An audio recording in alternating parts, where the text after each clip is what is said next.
So that's what is going to make us different from rest of the How much states. have you raised beyond the seed capital?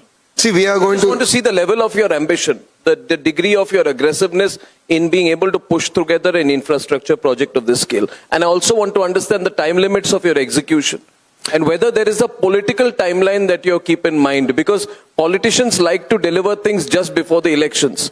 Yeah, I want to understand all three, please. And Niranjan, after this, I'm giving the mic to you. Thank you. Sorry, Niranjan.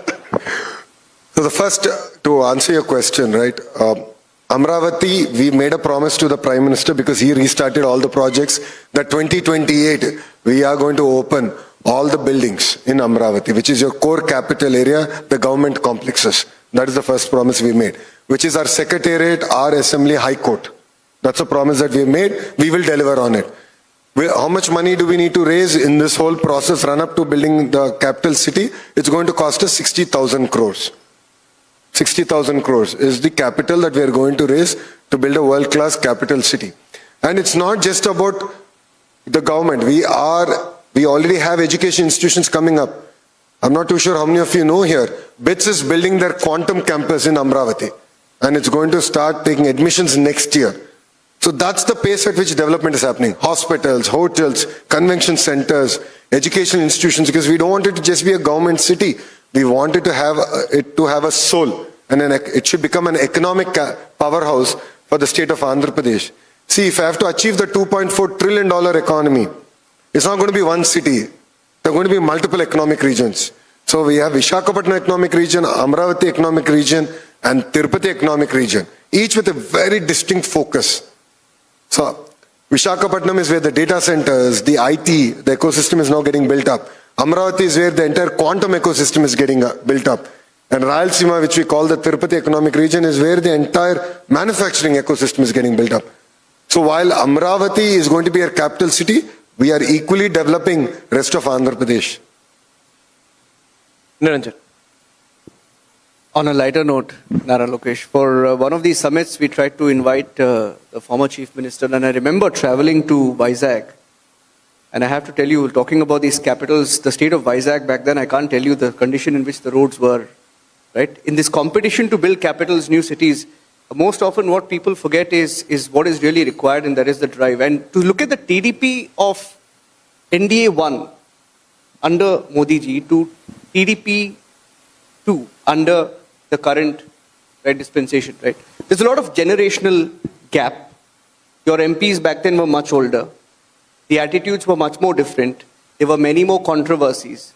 But today when I see you and your MPs here, they're way younger.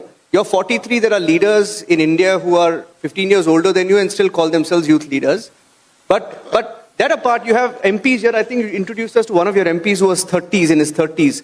So that generational shift, is it a conscious effort to build a new party under your wings? How are you looking at it, and why are you increasingly pushing for younger people? Is it working out for you? See, every political party has to go through its own sets of transition.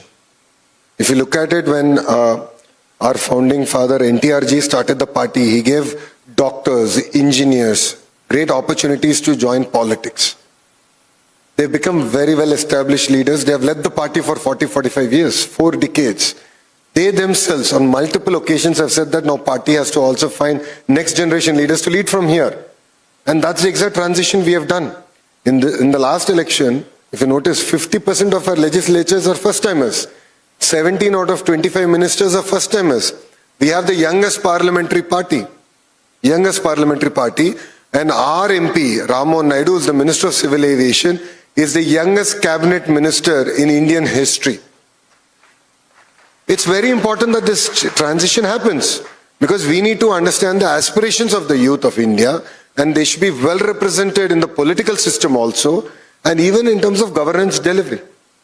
So the transition is what we are very conscious about as a political party.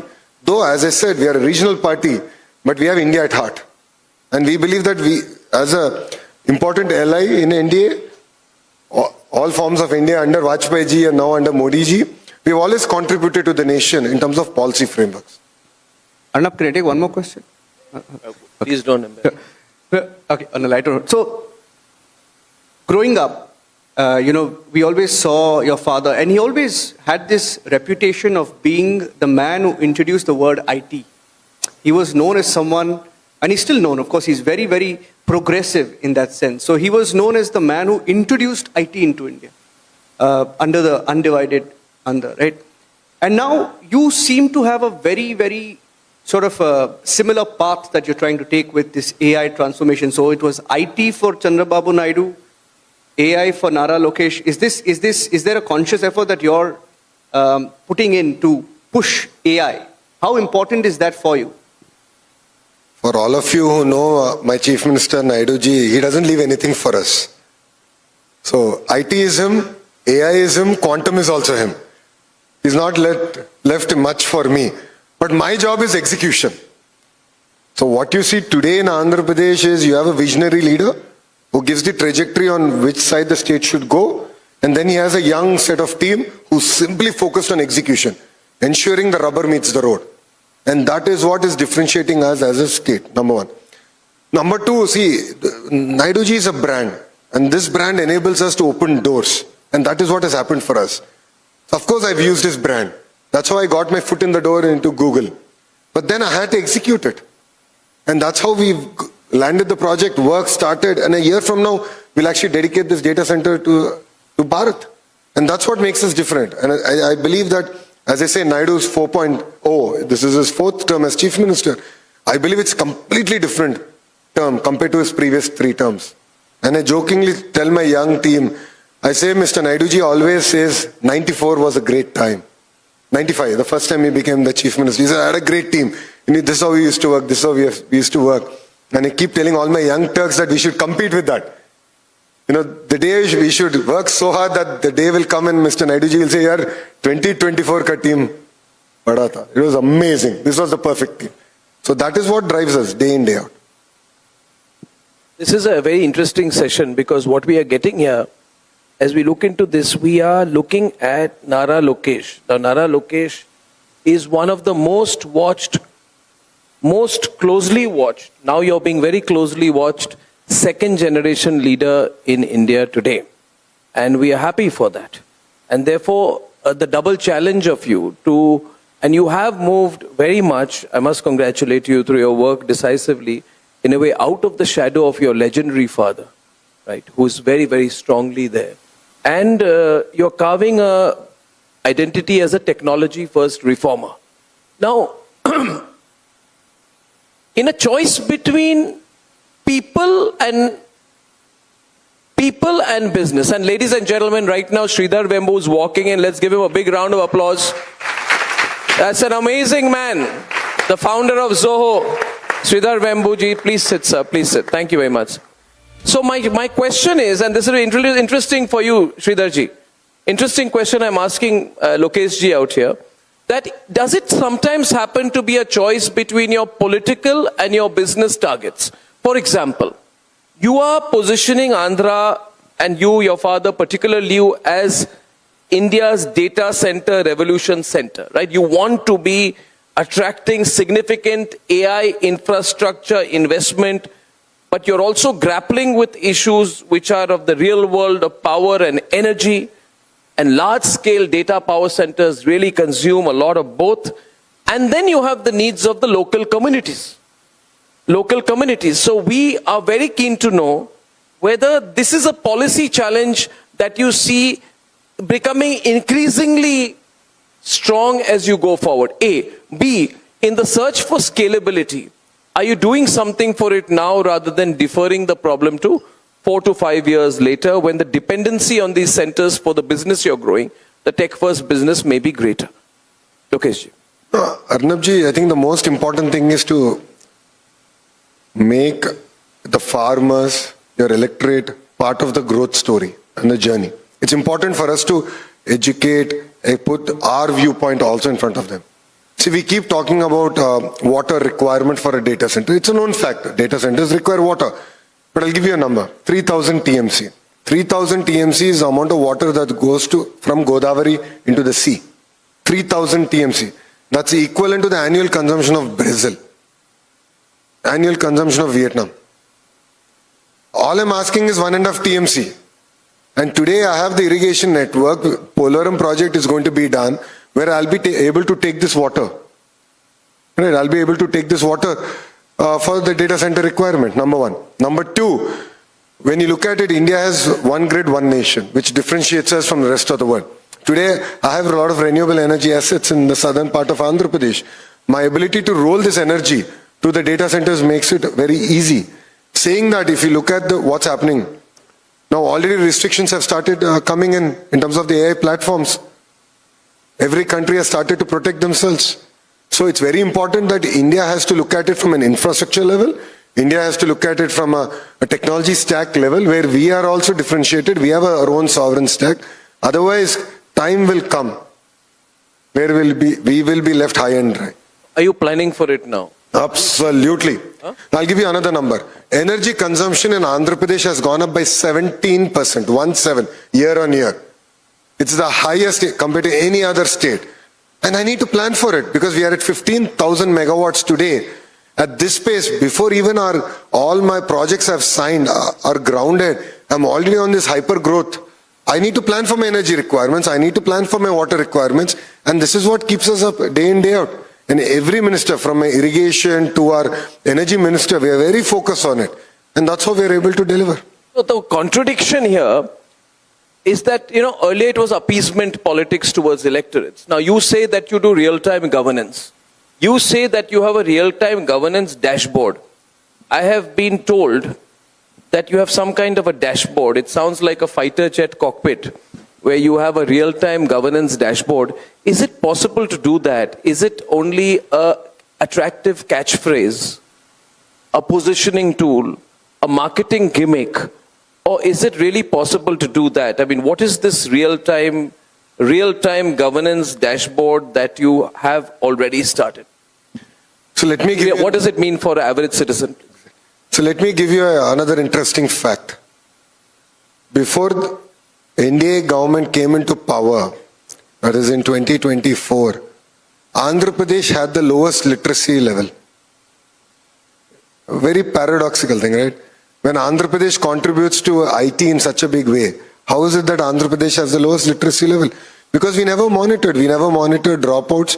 The preceding 5 years, 19 to 24, adult education was given a miss. Today, just in our education department, the way minister looks at data is a similar format in which my grassroots functionary, which could be my headmaster, looks at data. That enables to align our entire goals. That is enabling me to deliver results. If you look at our results as government schools, we have shown fantastic progress last year. This is the first year where close to 85,000 students migrated from the private school to the government schools in Andhra Pradesh. Data enables you to take decisions. Data enables you to understand where's the problem. Today, sitting in Amravati, I know exactly which schools I need to focus to improve my performance, which school contributed to lowest level, and even in which subject, which teacher, which student. We have done that entire link. When private sector can do it, why not the government? That's how governments should run, and that's the direction that my chief minister has given. And imagine we are doing this across ministries. And we're able to aggregate data centrally and guide the ministers. We know agriculture commodity prices. We are understanding water movement. Because based on when rain will come, I know how much water to move because irrigation moving water is very expensive. So we are planning relatively in advance, and that's how we are able to deliver growth rates that other states are unable to deliver. Did you intend to join politics after Stanford? I knew I'll join politics before Stanford. So there's an essay on why Stanford. It's a very unique thing for Stanford Business School. They say, why Stanford? And that's where I wrote that, I will make the transition from the private sector to the public sector, and I believe Stanford MBA would really equip me making the transition. So I knew this from day one. So actually, a lot of people ask me this question, what made you join politics? In 2004, Mr. Naidu lost an election. And exactly a year later, I went to a wedding with him, big fat Indian wedding. There were 5,000 people in the wedding. And when Mr. Naidu-ji walked in, all 5,000 people stood up in respect. 5,000 people. So that's when I realized this is one profession where that kind of respect can actually be earned. And that's what really got me into politics. Let me tell you, that is well deserved. It's not for all politicians, but Chandrababu ji certainly deserves that respect. And I think this has been a great, promising start. I've really enjoyed the conversation. You're very positive, and I wish you all the best. Is something giving you sleepless nights? My father. God, this is the real moment. Can you say that again so I get that 40-second? Why is Chandrababu Naidu giving his son sleepless nights? The nation wants to know. I'll send this to him, by the way. Yeah. Well, he's a tough taskmaster. You know, we were celebrating the fact that we attracted 25% of India's investments. And I'm the chair of the group of ministers. So I was like, yeah, I've done a decent job. Not a great job, I know you won't agree. He looks at me and says, you've left 75% on the table.